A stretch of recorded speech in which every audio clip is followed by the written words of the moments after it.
नमस्कार मित्रांनो, आज आपण पाहणार आहोत या व्हिडिओमध्ये महाशिवरात्री साजरी करण्यामागची पौराणिक आणि आध्यात्मिक कारणे जाणून घेणार आहोत. महादेव आणि माता पार्वतीचा विवाह असो किंवा कालकूट विषयाचे प्राशन, या दिवसाचे महत्त्व अनन्यसाधारण आहे. व्हिडिओ शेवटपर्यंत पहा आणि शिवभक्तीत लीन व्हा. हर हर महादेव. एका बाजूला आपण या व्हिडिओमध्ये पाहणार आहोत की महाशिवरात्री साजरी करण्यामागचे कारण. आणि मित्रांनो, आपल्या चॅनलवर महाशिवरात्रीचा व्हिडिओ आपण अपलोड करत आहेत. घराघरात आणि मंदिरामध्ये ओम नमः शिवाय जयघोष ऐकू येईल. पण तुम्ही कधी विचार केला आहे का की वर्षातून एकदा येणारी ही महाशिवरात्री आपण साजरी का करतो? यामागे फक्त धार्मिक श्रद्धा आहे की काही वैज्ञानिक कारण? आजच्या व्हिडिओमध्ये आपण महाशिवरात्री साजरी करण्यामागची 3 प्रमुख कारणं पाहणार आहोत. चला तर मग सुरुवात करूया. सर्वात पहिलं कारण म्हणजे शिवशक्तीचा मिलन सोहळा. सर्वात पहिलं आणि लोकप्रिय कारण म्हणजे भगवान शिव आणि माता पार्वती यांचा विवाह.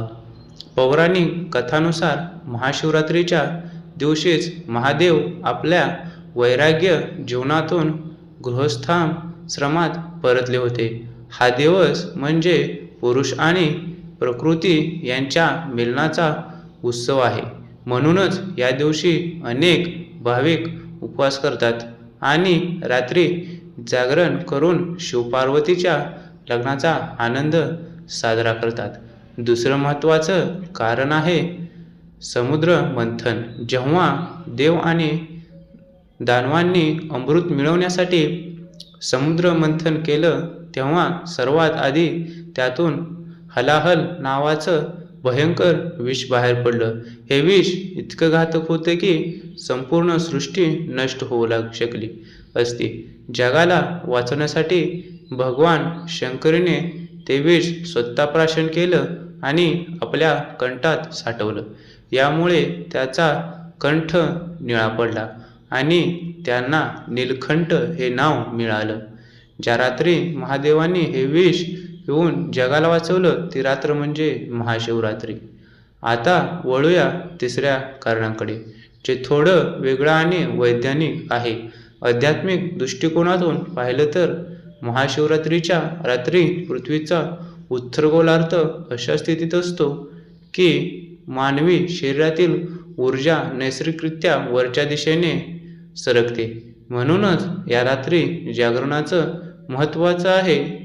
पाठीचा कणा ताठ ठेवून ध्यान केल्यास आरोग्याला आणि मनाला प्रचंड फायदा होतो. ही रात्र अंधाराकडून प्रकाशाकडे नेणारी मानली जाते. तर मित्रांनो, यामुळेच आपण महाशिवरात्री मोठ्या उत्साहात साजरी करतो. मग ती भक्ती असो, कृतज्ञता असो किंवा निसर्गाशी जोडलेले जाण्याची ओढ. तुम्हाला ही माहिती कशी वाटली कमेंटमध्ये नक्की सांगा आणि कमेंटमध्ये हर हर महादेव लिहायला विसरू नका. व्हिडिओ आवडला असेल तर लाईक करा आणि आपल्या मित्र-मैत्रिणींसोबत शेअर करा.